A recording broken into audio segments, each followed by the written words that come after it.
प्रिय विद्यार्थियों, हिंदी क्लासेज में आपका स्वागत है। आज हम आपकी पाठ्य पुस्तक सारांश का पहला पाठ चिर महान, जिसे सुमित्रा नंदन पंत द्वारा रचा है या लिखा गया है, आज हम इस पाठ से संबंधित सप्रसंग व्याख्याओं का अध्ययन करेंगे। तो आइए आज हम सप्रसंग व्याख्याओं का अध्ययन करते हैं। आपकी परीक्षाओं में इस प्रकार से प्रश्न पूछे जाते हैं, जैसे यहाँ पर मैंने ये दे रखा है, निम्नलिखित काव्यांश की सप्रसंग व्याख्या कीजिए। निम्नलिखित काव्यांश की सप्रसंग व्याख्या कीजिए। तो प्रसंग में हमें क्या लिखना पड़ता है और व्याख्या में हमें क्या लिखना पड़ता है।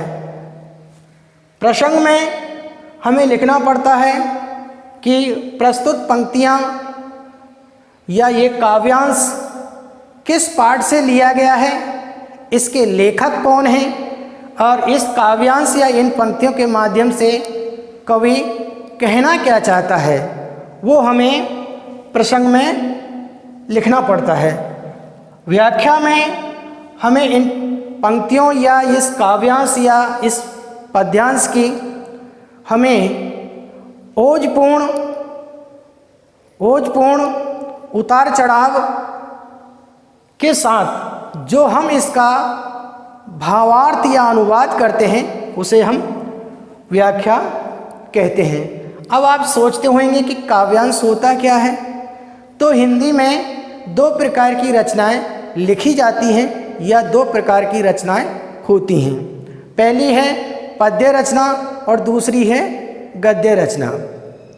पद्य रचना वो होती है जिसमें निश्चित मात्राएं, निश्चित वर्ण, यति, गति, तुक, लय आदि का ध्यान रखते हुए जो रचनाएं की जाती हैं, वो रचना पद्य रचनाएं कहलाती हैं, जिसे हम काव्यांश भी कहते हैं। इसके अंतर्गत कविता, दोहे, सोरठा, चौपाइयाँ आदि कई प्रकार के इसमें छंद आते हैं। अगली है गद्य रचना। गद्य रचना वो होती है जिसमें कोई निश्चित मात्रा, कोई निश्चित वर्ण, यति, गति, तुक, लय आदि का ध्यान में रखते हुए जो रचनाएं की जाती हैं, उन्हें हम गद्य रचनाएं कहते हैं। तो अब मैं इन पंक्तियों को पढ़ता हूँ, फिर इसका प्रसंग और हम व्याख्या पढ़ेंगे। दिशि दिशि में प्रेम प्रभा प्रसार, हर भेद भाव का अंधकार। दिशि दिश में प्रेम प्रभा प्रसार, हर भेद भाव का अंधकार। मैं खोल सकूं चिर मुदे नाथ, मानव के उर के स्वर्ग द्वार, मानव के उर के स्वर्ग द्वार। प्रेम प्रभा का मतलब होता है प्रेम के प्रकाश को फैलाकर। प्रेम का मतलब होता है, यहाँ प्रेम प्रभा मीन्स होता है प्रकाश, और प्रसार का मतलब होता है फैला। हर भेदभाव का अंधकार मैं खोल सकूं चिर मुदे नाथ। चिर मुदे का यहाँ अर्थ होता है बहुत दिनों से बंद।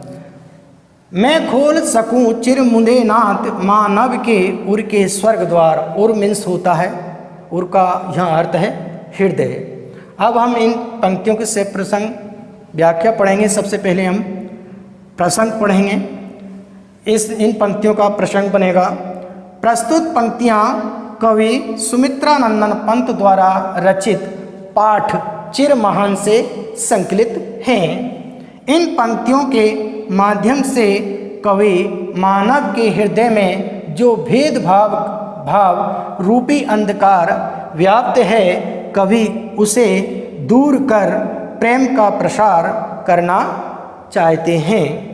इसी तरीके से इसकी व्याख्या है। कवि कवि पंत सभी दिशाओं में प्रेम रूपी प्रकाश को फैलाकर भेदभाव के अंधकार को मिटाना चाहते हैं। इसके अलावा बहुत दिनों से जिनकी आँखों पर भेदभाव का अंधकार छाया हुआ है, कवि उसे दूर करके हर मानव के हृदय में स्वर्ग का द्वार खोलना चाहते हैं। तो ये इसकी व्याख्या हुई। एक बार फिर से मैं आपको मौखिक व्याख्या इसकी कर देता हूँ या मौखिक व्याख्या करता हूँ। कवि आपकी जो पुस्तक है सारांश, इस पुस्तक को लिखने से पहले कवि सुमित्रानंदन पंत भगवान से प्रार्थना करते हैं, ईश्वर से प्रार्थना करते हैं कि दिस दिस में प्रेम प्रभा प्रसार, हर भेदभाव का अंधकार। हे प्रभु, आप मुझे इतनी शक्ति दो जिससे मैं दिस का मतलब होता है दिशाओं में या सभी दिशाओं में। हे प्रभु, आप मुझे इतनी शक्ति दो जिससे मैं सभी दिशाओं में अपने प्रेम के प्रकाश को फैलाकर, यानी कि प्रेम प्रभाव प्रसार का मतलब है यहाँ अपने ज्ञान रूपी प्रकाश को फैलाकर, हे प्रभु आप मुझे इतनी शक्ति दो जिससे मैं सभी दिशाओं में अपने प्रेम के प्रकाश को फैलाकर, यानी कि अपने ज्ञान रूपी प्रकाश को फैलाकर हर भेदभाव का अंधकार, जिस मनुष्यों के हृदय में भेदभाव व्याप्त है, मनुष्यों के हृदय में भेदभाव रूपी जो अंधकार है, हे प्रभु आप मुझे इतनी शक्ति दो जिससे मैं अपने ज्ञान रूपी प्रकाश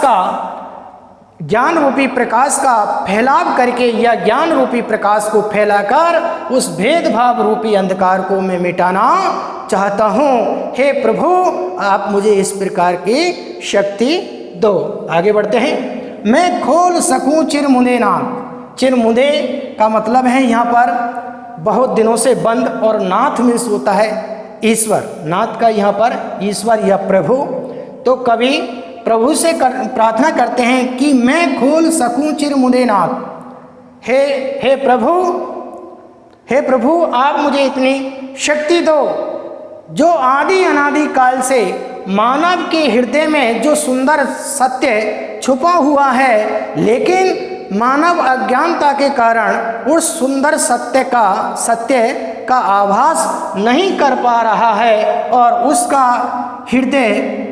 उसके हृदय में जो सुंदर सत्य व्याप्त है वो हृदय बहुत दिनों से बंद पड़ा हुआ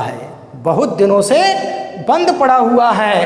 हे प्रभु आप मुझे इतनी शक्ति दो, मुझे आप ऐसा वरदान दो जिससे मैं मानव के उर के स्वर्ग द्वार, उर का अर्थ है यहाँ पर हृदय। हे प्रभु मानव के हृदय में जो सुंदर सत्य छुपा हुआ है और अज्ञानता के कारण वो सुंदर सत्य बंद है, उसके हृदय में बंद है। उसके हृदय का जो द्वार है वो सुंदर जो सत्य है वो स्वर्ग के समान सुख और सुखद और सुख देने वाला है। हे प्रभु वो मानव के हृदय का जो सुंदर सत्य जिस हृदय में व्याप्त है वो बहुत दिनों से बंद पड़ा हुआ है और वो स्वर्ग के समान सुखद और सुख देने वाला है। हे प्रभु आप मुझे इतनी शक्ति दो जिससे मानव का जो हृदय जो बहुत दिनों से बंद पड़ा हुआ है उस द्वार को मैं खोल सकूं। हे प्रभु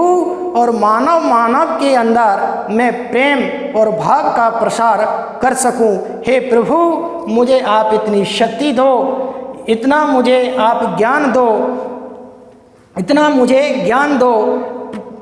प्रेम प्रभा प्रसार यानी कि प्रेम, इतना मुझे ज्ञान दो जो प्रेम प्रभा अपने प्रेम के प्रकाश को फैलाकर, यानी कि अपने प्रेम के प्रकाश को फैलाकर, अपने ज्ञान रूपी प्रकाश को फैलाकर उस मनुष्य के हृदय के जो द्वार बहुत दिनों से बंद हैं, हे प्रभु मैं उसे खोलना चाहता हूँ, जिससे सभी मानवों के अंदर प्रेम भाव का मैं प्रसार कर सकूं या प्रेम भाव में ला सकूं। हे प्रभु आप मुझे इतनी शक्ति दो।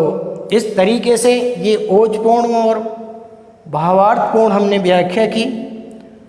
आप इन्हें अपनी उत्तर पुस्तिका में लिपिबद्ध करें ताकि इससे संबंधित प्रश्न यदि आपकी परीक्षाओं में पूछे जाते हैं तो बड़ी सरलता और सुगमता के साथ आप उनका उत्तर दे सकते हैं। आज के लिए इतना ही, शेष कल पढ़ेंगे। Thank you.